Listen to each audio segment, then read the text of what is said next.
Reimagine Roofing was started 5 years ago because I wanted to help bring some professionalism to the roofing space.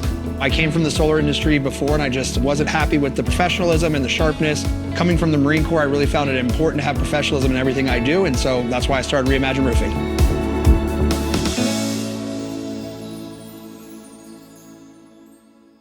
Reimagine Roofing has progressed. Yeah. How are things going post acquisition? Awesome. I mean, at least awesome for me. I know the admin team at the parent company probably not quite as awesome. It's been a little bit of a transition from being able to just go into somebody's office and say, hey, do this, or hire this person, or hey, we're changing this, to now having to fill out a form that has to take 5 days in order for it to happen, and then that's been a challenge. But besides that, it's been awesome. It's really allowed me to be a lot more involved in the day-to-day on the sales and the marketing side. Not being as concerned with kind of the dollars in, dollars out, and really has allowed my brain to be in the right brain space the whole work week, rather than having that constant like, oh yeah, that's all awesome, we made a great sale, all right, let's make another one, wait, hold on, did he pay his bill yet, did this, and you're constantly kind of juggling 19 things, and now I'm only juggling like 5, so much better in that regard. Much easier. How did, let's talk a little bit about, so for people that don't know you, we could go back a little bit further. You've been on the podcast before. We coached together in the Roofing and Solar Reform Alliance, so we know each other well. But, for people listening, like, where did Reimagine Roofing come from? How did you start Reimagine Roofing, and what was the vision for it? Yeah. Just kind of the brief summary of it. I started in the solar industry, and I was working with a lot of roofers in the solar industry. Got tired of unprofessional roofers and just taking multiple days or even weeks to get a quote. So I wanted to reimagine the roofing process, hence the name. So I launched Reimagine Roofing. We started off as a B2B focused company where we did roofing for the majority of the solar industry. As the solar industry kind of imploded from the inside out, we switched to a direct consumer model with a focus on really utilizing technology to give a unique homeowner experience. So the big thing that really separates us is we sell all of our roofing projects completely virtually. While sometimes we'll still do in-person inspections, many of our homeowners already know they have a bad roof and they just want to get it taken care of. They might be in Europe at the time and or they might be an Airbnb owner that owns multiple properties, or they might just be somebody that doesn't want to have to deal with their unruly kids and dogs. Like myself, I got a Great Dane and 2 under 2, so if you're going to come sit in my house to have my 6-month-old screaming and my 2-year-old screaming and my Great Dane trying to lick you to death, it's like, man, can't we just do this over the phone and it'd be that much easier? And so that's really what we've done is, try to make the roof buying process as simple as possible to appeal to that customer that wants to do something quick over the phone or over a Zoom call. And it allows us to, help a different subset of homeowners than your average homeowner. Yeah, that's, and it has definitely changed the perception. I know a lot of the members in the RSRA have gotten some inspiration from you, and it's like, wow, what do you mean we're not going to the kitchen table? Like, what do you mean we're not climbing you know what I mean? Like, it's just, wait a second, like, but it's worked. Right. And it has worked to, you've had your ups and downs and struggles like everyone does. But building it that way led to a future acquisition. Maybe speak to that a little bit of how, kind of how that came about. Yeah. The thing that I've always kind of talked to my team about is that, we don't need to sell, not everyone's our customer. We can't sell 100% of the people. And so by focusing in this niche, it allowed us to find the right customer, just like Carvana, people buying cars without test driving it.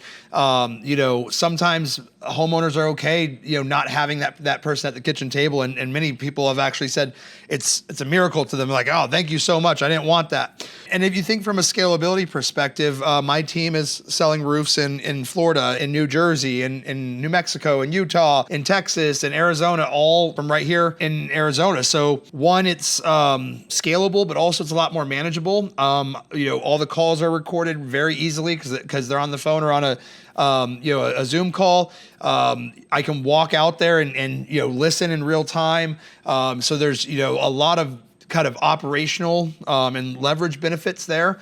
And so that was really appealing to the private equity space because it provides a real roadmap and a real system to be able to sell roofing in 48 or 50 states. Which is has always been kind of one of the challenges in the roofing space is how do you take it national? How do you provide that consistency when a roof in Oregon is so much different than a roof in Arizona? How do you scale without sacrificing quality or without having kind of the franchise model where it's like, yeah, we're in 28 states, but Bob over there doesn't do it the same way Jim doesn't do it, and Steve doesn't even come to the calls, but I think when you can control the leads and the sales, then the rest of what you're doing is producing at the local level, and that becomes a lot more easy to manage and systemize, because if you have one branch that's doing 20 million a year and your other branches are doing 5 million a year, it's tough to then tell that person doing 20 million a year what to do or to do it differently, or to, they're 50% of the revenue. What are you going to tell them? And I think like by centralizing the sales and the leads, which we still have our field teams, we still have our teams that go out, they still do a ton as well. But I think long-term kind of the vision of being able to centralize increases the scalability. Yeah, definitely. And there are so many challenges with scaling and moving into new locations. So you were acquired by Elite Construction Solutions, right? Mike Braun and the team over there, who've I've known for years. He's been on the podcast a couple times, what were some of the things, I think for a lot of people that are starting to get into this acquisition area of their business, and they're starting to get some attention, they're starting to get the phone calls. How did you go through the process of make sure it was the right fit for you guys? I think it starts with defining what you want and having clear vision on that, because there's enough players in this space, somebody will give you what you want. But if you don't know what you want going into it, then you're going to struggle and you're going to probably end up unhappy. And for me, what I wanted a clear pathway to be able to take this to the next level. I wanted a decent ramp, and I'm a salesperson at heart, so I wanted to bet on myself. I didn't value getting a ton of money at close. I drive a company truck to this day. I'm perfectly happy in the house I'm in. So it's like, okay, great, give me $5 million tomorrow. What am I going to do? I'm going to keep doing what I'm doing now. I'm building. So instead, as anything in the world, if you're willing to bet on yourself and defer gratification or defer payment, it's always going to be larger if it's tied to success. And so for me, that was really important. And everybody was like, oh, or most other people that I'd spoken to were just giving clear multiples of EBITDA. It's like, great, you did this last month or this last 12 times it by this number, and here's your payout. And I'm like, yes, but I'm also, my trajectory is looking like this, and I know what I'm about to do, and I'd like to bet on what I'm about to do. And they're like, well, yeah, but this is what you did the previous 12 months. And they just would keep coming back to that. So I wanted a creative solution that allowed me to have that true ramp that I saw, with getting some financial security and some other guarantees that around my team, around keeping the personnel in place, having some autonomy on the decision making, and going to build what I wanted to build. And I wanted that rocket fuel to put on what my vision was. And I wanted a partner that believed in my vision. And at the end of the day, they were really investing in that vision. My company, yes, but more so the vision of what came next. Yeah. What was the most painful part of the process for you? Oh man. The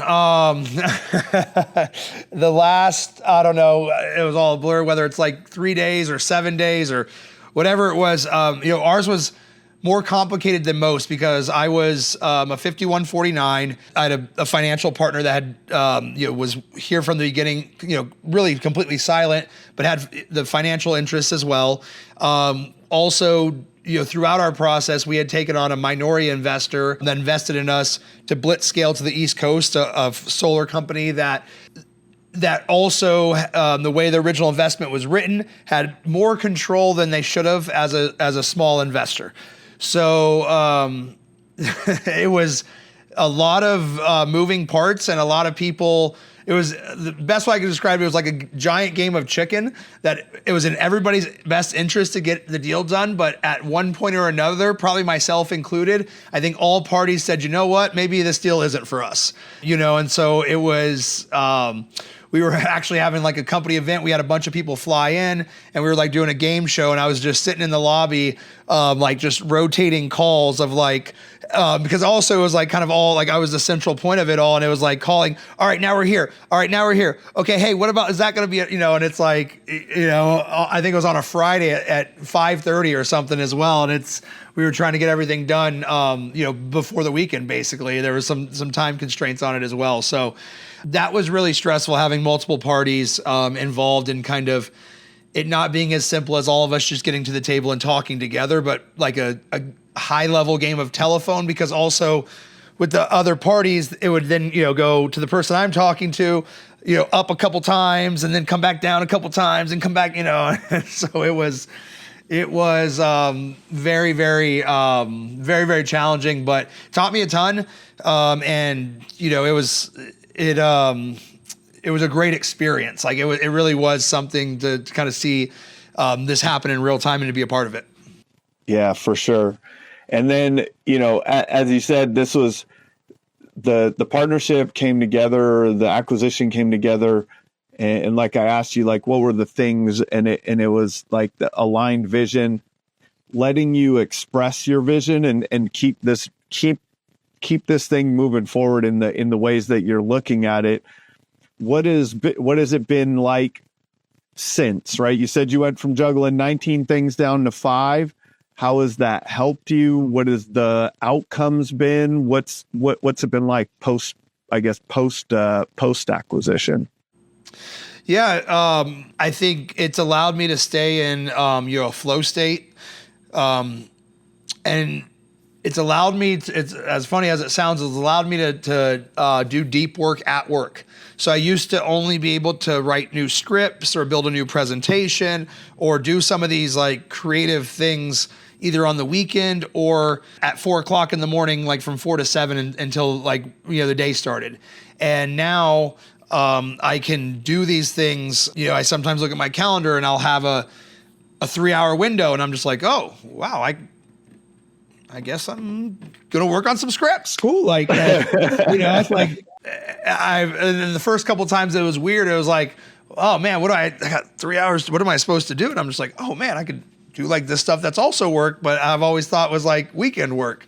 So it's allowed me to get more kind of precise with our language, listen to more calls, do more training, just sharpen the sword, across the company, which has allowed us to, then to respond to things in real time, such as the new economic challenges, such as, new customer sentiment. I mean, being able to see that in real time and getting a response out within, days of getting the feedback from the sales team or hearing it on the calls has allowed us to, be nimble and during the times like this where things are changing quickly. Yeah, let's talk about that a little bit, because I think that's been coming up a lot on our, on my RSRA calls. I'm sure if, on your calls too. I had a call this morning and I don't know if everyone's ready. I don't know if everyone believes that it's real yet. They're still wondering. They're starting to question their marketing agency. They're starting to question their marketing manager. They're starting to question if this BNI group that I'm a part of is worth it now. They're starting to question the lead sources, the LSA account, I feel like there's a lot of people questioning that, but not coming to the realization that there's something bigger going on.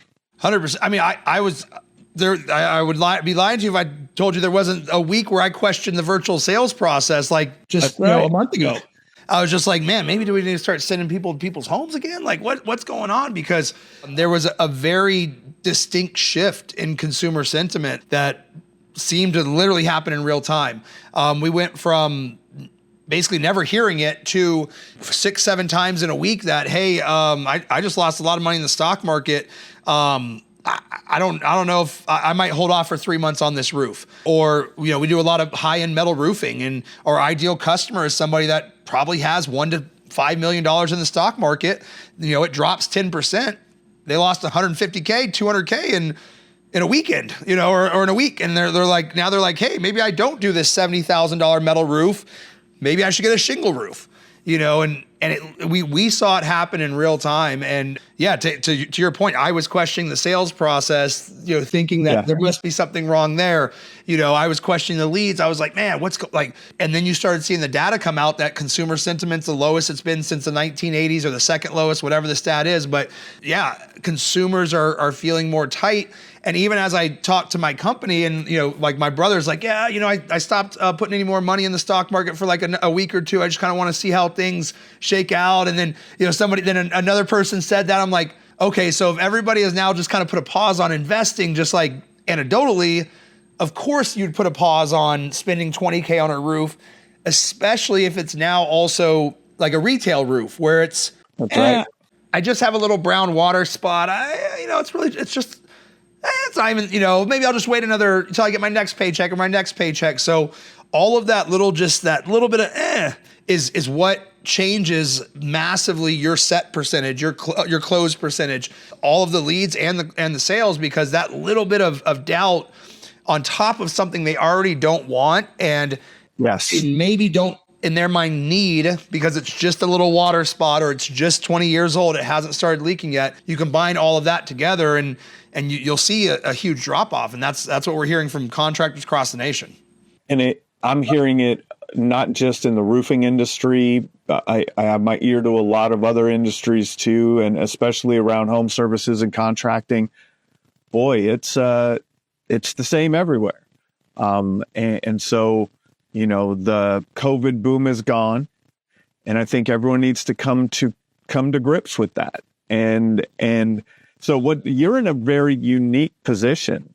How many states are you guys selling in now? We're in 8 states now. How many states or markets? Because I don't know if you might be in multiple markets in a state too. Yeah, we're in 8 states and about 15 markets is where Reimagine's, and then the parent family of brands has another about 7 or 8 states, which we will be selling in those very, very shortly. We actually just that event in St. Louis, that hailstorm, we sold probably about 20 or 30 roofs in conjunction with the local brand there. So that was our kind of first rollout of prototype test case. It went amazingly well. And so, now Reimagine will stay in our locations. We're opening, we just opened up Dallas. So we'll keep naturally growing. But we now will have the ability, if something happens in Omaha, we would activate my sales team with that local brand in a combination of their door knocking, their mailers, all their traditional stuff, with my stuff as well. That's awesome. And that really gives you a broad spectrum on the market, right? Because, it's not just, we haven't had a storm this year yet, right? Which I think a lot of people are going to start to say, but even like that, there may be more to it. And having that viewpoint of all of those markets, mostly retail for Reimagine, you're mostly retail markets, right? Yep. And then the other markets are mostly store markets. They're mostly store, the other brands. The other brands in the portfolio. Yeah. So you guys have a unique position, but being in specifically retail, boy, I've heard, we were talking this morning on my call in RSRA. One guy was like, even the home show was different this year. There wasn't as many conversations. There wasn't everything is the writing is on the walls. So now the question to you is, what are you going to do about it? Yeah, and I think the couple things are necessary. One is helping homeowners understand that this is a need, not a want. Maximizing the amount of attention when you have their attention, meaning twofold. One, when they call in, understanding that they might have enough activation energy there, but after that call in, they might not, if you don't build up even more, they may not show up to the appointment because they're just kind of right on that edge. I don't even know if I if I should do it, not do it. So really making sure that we maximize the time with homeowners, that when they are prepared to make that investment of time into seeing if they need a roof, making sure that you have really good evidence, because I think we're starting at a lower point. If we need to, I always think of it as kind of getting somebody to a certain level of activation energy of buying a roof. Right now, if they were here before and they were going up, now I think they're starting way down here. And so they want to even more so not do it if possible. So we have to have better photo reports. We have to have, more education, sending out like our videos beforehand to help homeowners understand, the consequences of not replacing the roof. And that's the other major thing, is that waiting has never saved you money in roofing. It literally has. Anytime you look at, especially over the last, 4 to 5 years, and it's not just price increases, it's additional plywood damage. It's now drywall damage because you let that little brown water spot now turn into your whole, kitchen collapsing. So if you were in a tight position before, like, do you really want to add $2,200 to it for interior and then throw on you waited a quarter, and guess what? We have another price increase. So now it's another, $800 on that. You just cost yourself $3,000. And so what we've really been working with the team on is helping homeowners make decisions, not buy roofs. And I think there's a difference in the way you approach it and the way you talk to the homeowner. And now our goal is to help them make that decision first. And then once they've decided, I am going to buy a roof, then we can help them choose the right roofer. Yeah, that's awesome. And I like how you put it, like helping them make a good decision, or helping homeowners make decisions versus, we've shifted a lot into consultative selling over the years. Everyone has, but even it feels like you're taking it a step further. Is that how you're envisioning it? Yeah, I mean, I look at it kind of like, personal training. I came into that space before solar, and a lot of times, people would come and, they'd join the gym, they'd go through that initial assessment, and then they kind of would be like, all right, that's great. Now they have their little free workout plan. They're like, now I know what I need to do. And it's helping them see like, hey, but you've known that 5 other times and you're still sitting here today and you haven't achieved your goals. Maybe you need help. And taking just that extra Alex Hormozi says, the only thing that separates manipulation and helping people is intent. And, even if I used to manipulate people into going to personal training, but because they had failed 5 times before and I saved them from getting on diabetes medicine and they had never been happier and they made more money at work and they were thrilled with it. But at the end of the day, you could call it manipulation. But I think the difference is in intent. And we have to be okay asking the hard questions and kind of pushing on homeowners that, are you really going to wait? Is that really what's in your best interest? You've seen the photos. Your roof's not going to get any better shape, and asking some of those hard questions and being a little bit more suggestive and being a little bit more, some people would call it pushy, but I would call it honest. And I think in the past, because people were like, here, take my money, it was a lot more just like, oh, yep, you're definitely going to buy a roof. Okay, great. Here's why I'm awesome. And then they would sometimes pick us. But now a lot of people, I mean, literally just in the last 2 to 3 months, they're thinking what's in their best interest is waiting 6 months. And if you're a roof professional and you know that roof is 21 years old, it's not in their best interest. We're going to have another price increase. They're going to get more interior damage and they're going to be in the same place they are now. Interest rates aren't going to change much. Nothing's going to change in 6 months, except it's going to go up a little bit more. And so they need to do the roof today. And if we have to, be a little forceful with it, obviously in a professional manner, then we're still doing what's best for them. And I firmly believe that. And so now I think the challenge becomes, and I'd love your advice on this for the listeners. And, you talked about it's coaching your sales team to have those conversations because they can get uncomfortable. And man, there's a lot of salespeople that don't like to get uncomfortable. It's much easier, Cody, to just say, but I'll give you a free roof for the cost of your deductible. Like it's just so much nicer, right? Than having to tell someone, look, this is really what's going to happen. This is what the real problem is. I hope I can help you see where you're really going with your decision. That can get uncomfortable. How are you developing your sales team to have those more challenging, more uncomfortable conversations? It's role play. I mean, 100% role play. And what I would say to kind of your first point of that, the salesperson out there that just wants to do the roof for the deductible, that's going to get uncomfortable really quick as well. Because on these, like I said, we just worked this St. Louis storm. We had the highest deductible we saw was $15,000. We had an $8,900 deductible, a $7,600. I mean, these are retail roof prices almost for a deductible. And that storm, it demolished siding and roofing. So, it's a $30,000-$40,000 claim, and the guy has a $15,000 deductible. It's not like he can go out there and replace some window screens on his own and cover his deductible. You have to be comfortable having these tough conversations, because that's the space we're living in now. We're going to see more and more of it, but this was the first storm we worked. We've done stuff, after the hurricane in Florida, and we saw sometimes here and there, but this was the first one where it was just like almost, and these weren't huge homes. I mean, it was like a $250,000 home, like $250,000, $300,000 home with a $9,000 deductible. So I can only imagine, when that first storm hits Dallas and it's a 70 square roof, do they have a $25,000 deductible? So it's here. I mean, we've been talking about an RSRA. You've seen it on like Facebook, et cetera, but this was the first storm where it was like every other one we started expecting $3,000, $4,000, $5,000 deductibles. And we're surprised when it was $1,000.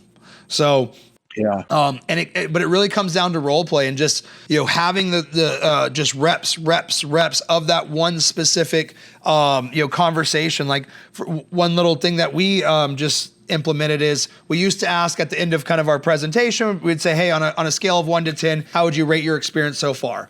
And let's say they would say 9 or 10, a trial close, we would say, okay, sounds like you really want to do business with Reimagine Roofing. Now we've changed it to, sounds like you've made the decision to use Reimagine Roofing. So we put a little bit more of oomph in it to psychologically in their brain say, yes, I made the decision now to work with Reimagine, and then they confirm it. So little things like that is how we've been working. But that's uncomfortable to say to somebody, because what if they say no?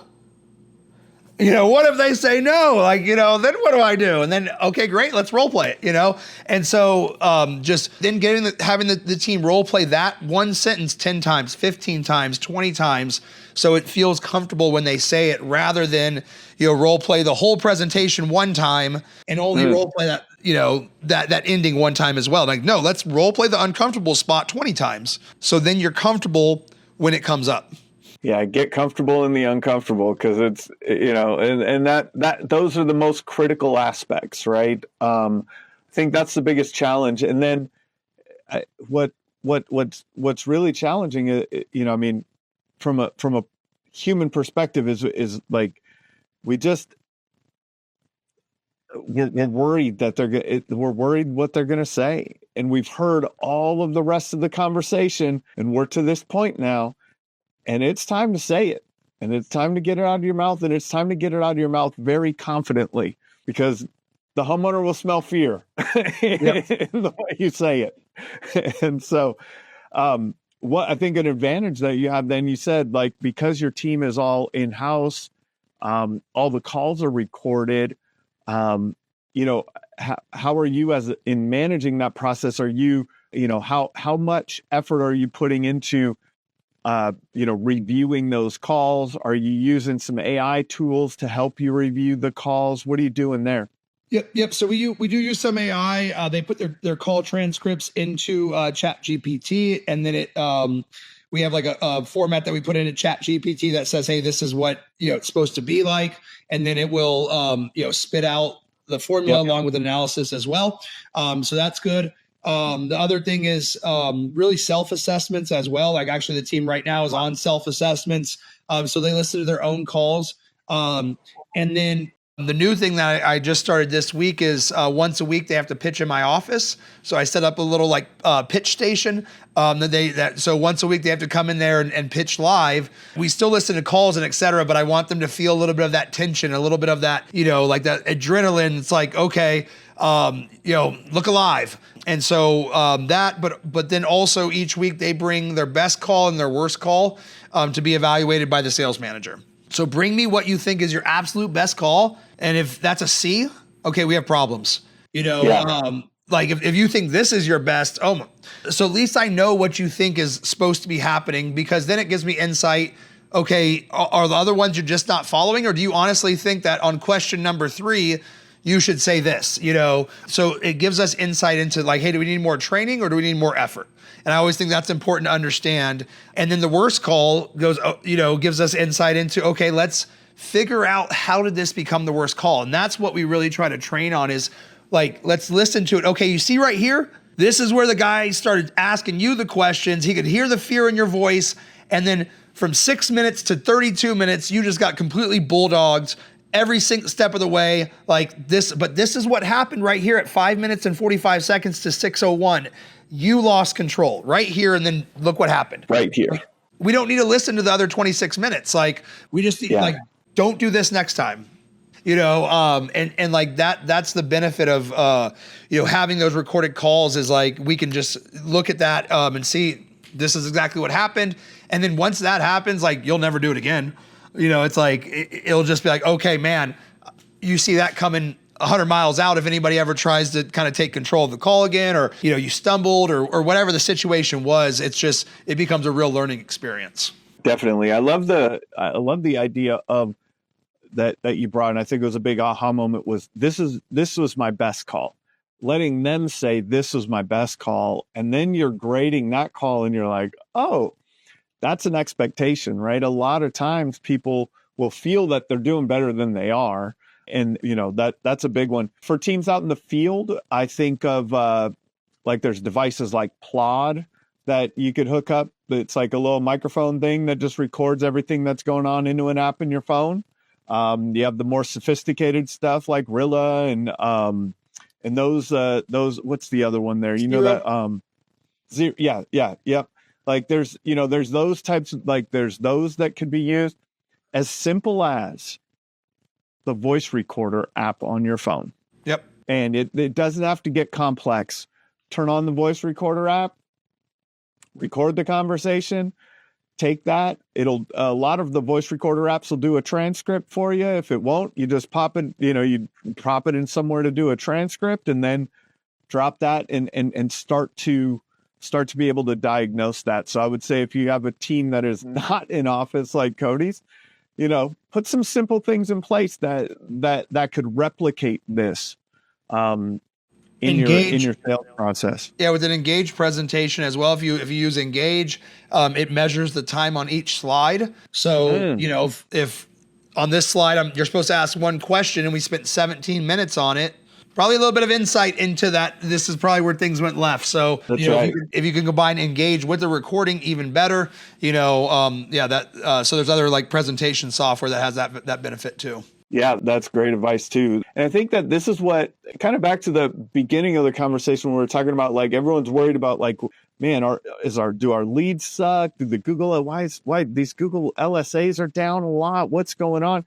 Like a lot of times the juice isn't in your marketing. The juice is in the process from the time the phone rings through that sales conversation. And you could have big gaps there that make your marketing spend very inefficient. And so getting really detailed and for those of you that have never gotten this detailed, this is who you're competing against. So put some effort into it. You can't just go out and hire people and hope. Yep. It's not a good business strategy. It's tough. Yep. Another piece of advice I'd give during this time period would be speed as well. The old saying, time heals all wounds. The first time you have that little water spot on your ceiling, it's the end of the world. Your house is collapsing. Do we have to get a hotel tonight? Like, 3 days later, it's just a little brown spot. A week later, it's like, hasn't that been there the whole time? It was there when we moved in. So, if you present now 8 days later, I'm not as motivated anymore. I'm just like, yeah, well, but if it happened last night and you called me this morning and we're talking later today and we go over the photo report and I show you the photos that, hey, this is what you're seeing inside. This is what's happening on the rooftop. And you're like, I knew my whole home was going to collapse. I knew it. And then it's like, all right, I got to get something done because we're right next to what just happened that gave you enough activation energy to call me. But every single day that's going to drop down. And then also if you think about the other people you're competing against, if I get my quote, if they call in Monday and we speak Monday, if you're not till Friday, they might not even sit down with you. But also if now you stretch a week out to get them a quote, maybe now they get 5 quotes instead of 3, or maybe now they take 2 weeks to make a decision instead of 3 days, or maybe now they take 2 months instead of 2 weeks. You're giving them the perception and kind of the permission to take longer to make that decision. You're like, hey, it's not a big deal. Versus with us, it's like, no, your roof is leaking. That's a huge deal. We should get this taken care of tomorrow. And they go, okay, yeah, I want to get it taken care of tomorrow. Now I'm matching your urgency. Yeah, that's great advice because it's crazy how fast the urgency fades. Right? Yep. We just we just talked about some of the stock market dipping and people freaking out. I'm already seeing people feel like, oh, well, it wasn't that bad. Like, oh, maybe Yep. Everybody's like, oh, it's just the way it is. Just gonna go up and down. We're good. I'll be in the middle. Yeah, we're all right now, right? But in the moment, oh my gosh, like the world is collapsing. So there's a lot to that. What have you seen? You guys do a lot of marketing. I know you do a lot of LSAs. You do a lot of other marketing. What have you seen from the marketing side of things? And then I know that you went to a conference recently where a lot of big time marketers and big time lead aggregation companies were you got to hear some conversations going on there. What is it? Let's move to that lead side. You got to squeeze the juice, and I implore people to do that. Create the urgency of everything that you get. Make sure that you treat that as the last lead you'll ever get in your life. But now, what's the landscape looking like from the lead gen side? Yeah, I mean, from us personally, we're seeing a huge drop in the number of leads. Whether you want to look at it as, my cost per lead has gone up or LSA leads have gone down. Either way, it's both an indication that less people are buying stuff, or even less people are even looking to potentially buy stuff. I went to Leads Con, which is, the roof con just for leads. Didn't even know it existed, but it was actually really cool. And it was interesting because like all the biggest sponsors, like none of them I even ever heard about. It's like a step above the people that you hear about, because the people you hear about are the ones that resell like their stuff, like at the very, very top. So these guys are generating, 10,000, 100,000 clicks a day. And then it filters out to all the resellers that then, eventually sell it down to us for our 10 leads a day. And so, what they mentioned is exactly that they're seeing, because they have, a ton of different aggregator sites that, the same person will put info in, to multiple sites. And they're seeing an increase in the number of form submissions per person, which is the same thing that I'm personally seeing with my team. The same thing that other RSRA members have mentioned is that instead of getting 2 or 3 quotes, people are getting, 4, 5, and 6. And so it's when people have this kind of, uncertainty and fear, it's like, well, let me just get one more so I don't have to make a decision. That's and it's the same number of people looking for stuff, but just looking for more people. So, or to more companies. And so they mentioned, in a couple of the panels, that it's going to be really important to have your intake process dialed in, because it's going to be more people fighting over a smaller pool. And I think we're going to really, really see a massive shift in the amount of lead volume over. I mean, we're already seeing it now, but really over the next 6 months. I think it's going to more and more is going to come through on your cost per lead increasing, your quality of leads going down, because how we judge a quality of a lead is how many other roofers have they spoken to, and how long have they been looking for a roof. Well, if naturally the average homeowner is now going to talk to 5 people and take a month to make a decision instead of talk to 3 and make it in a week, all of us are going to say that same exact lead that last week we were like, yeah, I want this lead, is now like not a very good lead. It's a tire kicker because they've already gotten 4 quotes. And so psychologically, you're going to go into it thinking it's a tire kicker when that same person would have been in your pipeline with 2 quotes 6 months ago. And you would have went in like, oh, I'm the last man in here, the third quote, this is perfect. So I would just kind of say for everybody to expect that and to be more prepared for that. And it's just, it's happening at the largest levels. Everybody was talking about it at LeadsCon. It's going to be a challenge, over the rest of this year. Yeah. And that's the interesting aspect of it that you mentioned is it's stretching out the buying process.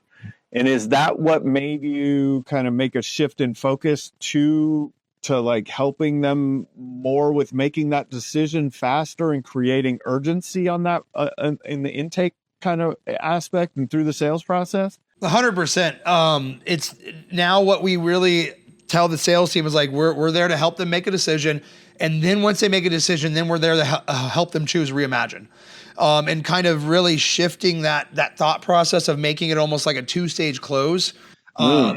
And spending even more time on the front end of talking about those things. And also, Jordan Belfort talks about it, is being honest with yourself, meaning when you ask a question, listening to the true response. And a lot of times in sales, they'll go, okay, yeah, this looks great, I'll call you back. And you're like, you hear all this fear and trepidation in the voice, or you see it like if you're in person, but the words say, great, I'll call you back. And you just, deep down, you know that is not a firm call you back. That's not a good way to end, but you just go, okay, great. And you close up, or asking, hey, based on this photo report you just looked at, how do you feel about your roof now? Oh, it doesn't look good. Okay, great. And then you're moving on instead of hanging out like, well, do you see why a repair might not be possible? Like, do you really understand what we're looking at here? Did you get a chance to watch the video beforehand and getting them to really understand that they have to get a new roof if that's the situation, or they have to make the repair, or they have to open the claim, whatever it is. And then once they've decided, okay, I have to open the claim, or okay, I have to replace my roof, then we can talk about, okay, here's why we're the best solution for you. But we have only really talked to customers in the past that had already made that decision. There was always some on the fence, but it was like 20%. And now it's more than half. And it's the same, like on the metal side as well. We've added in conversations with the homeowners that, hey, if you're like, a lot of my homeowners now, they're a little bit unsure about making this large of an investment. Would it be helpful if we looked at shingle quotes as well? And a lot of times they're saying, yeah, I just didn't want to bother you guys with a shingle quote because I know you guys specialize in metal. Basically saying, hey, I'm at the Lamborghini dealership and I feel like a bum asking for a Ford. And we got to be like, no, I got Fords in the back too. Don't worry. Yeah. We're hiding them. We're hiding them back here, but we got them for you. Nice Ford Focus if that's what you're looking for. I'm just trying to sell you a car. Either way, you got to get the roof. And just but be willing to have that conversation and ask that question. Just be a lot honest and straight up and say, hey, a lot of people are struggling with this decision. Are you in that same boat? And then once you say then people just dump. And now they're just telling you, oh yeah, I wasn't really sure about this. Okay, well, let's talk more about financing. Yeah, you mentioned that, but I just didn't really want to. And they now they express the real underlying issues of what's going on. And then we can help work them through it and help show them that, yeah, okay, you're scared, but guess what? You're going to be scared in 2 months and your roof's going to be more expensive.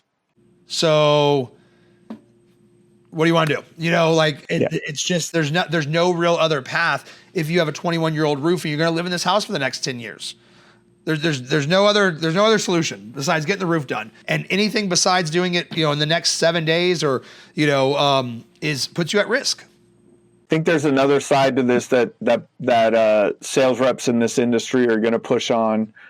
And that is they're going to try to sell to people who don't want to buy.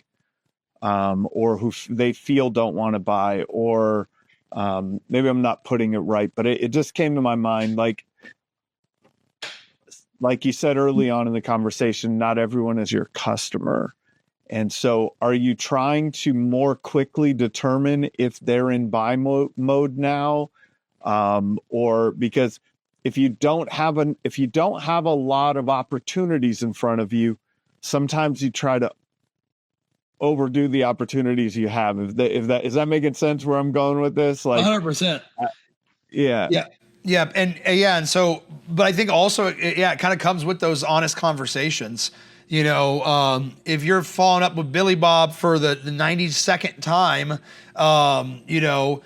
are you really having an honest conversation when you talk to Billy Bob? Are you having an honest conversation with yourself? Or deep down inside, do you know that Billy Bob's not signing for this roof and you knew that, 13 contact attempts ago, but you don't have many other leads and you don't feel like knocking doors. And so you're just going to keep calling Billy Bob, and I think during these times, whether you're a business owner or a sales rep, you really have to focus on being truthful about what's in your pipeline, both for crews, for employees, for overhead, for salespeople. Like if you don't have enough of a pipeline, you need to be calling on general contractors or, builders or insurance agents or wherever else, real estate agents, wherever else you'd be normally getting a roof from. You might need to do a little bit more prospecting. If you're getting all of your leads provided for you right now, you might need to be prepared that it's going to be 60-40 in the future, because consider yourself lucky that you've gotten all those leads up to this point, but your company is probably going to struggle to continue to keep that. It's something that business owners and sales reps need to work together on and understand that, in these more difficult economic times, like we got to be sharper. We got to make sure we're calling that lead, within the whatever your SOP or your standard is, following the process, because we got to maximize every lead.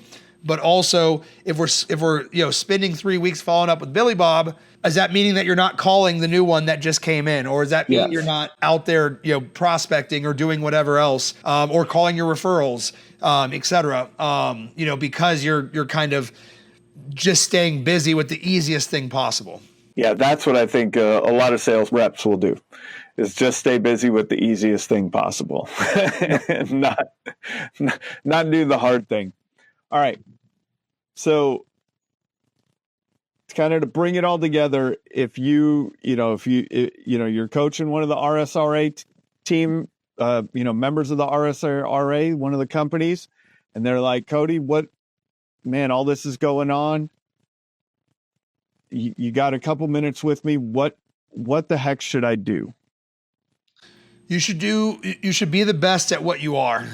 Meaning that if you are a, $2 million company and it's Bob's Roofing and you're Bob, you need to lean into that. Because guess what? Right now, Bob can offer better prices than the PE-backed firms. And Mr. Homeowner, do you really want to support the big man right now versus the little guy that's just trying to, support the local community, blah, blah, blah? If you're the big guy, hey, guess what? Do you really want to go with Bob, who's right now really, really difficult economic times? Businesses are going out of business left and right. Is Bob going to be around in the next 3 years or in the next 3 months even? You can't be Bob trying to be the big guy, and you can't be the big guy trying to be Bob. You have to just be who you are, and then really maximize that. Be the best version of whatever size company you are, whatever your go-to is, whatever your story is, whatever makes you special and the best. There's something that you do better than anybody else in your market, or top 5 or top 3. Figure out what that is. Scream it from the rooftops, no pun intended, and let every customer know, if you want this is what I am. Don't try to be something you're not, because customers now are even more guarded in the last 90 days.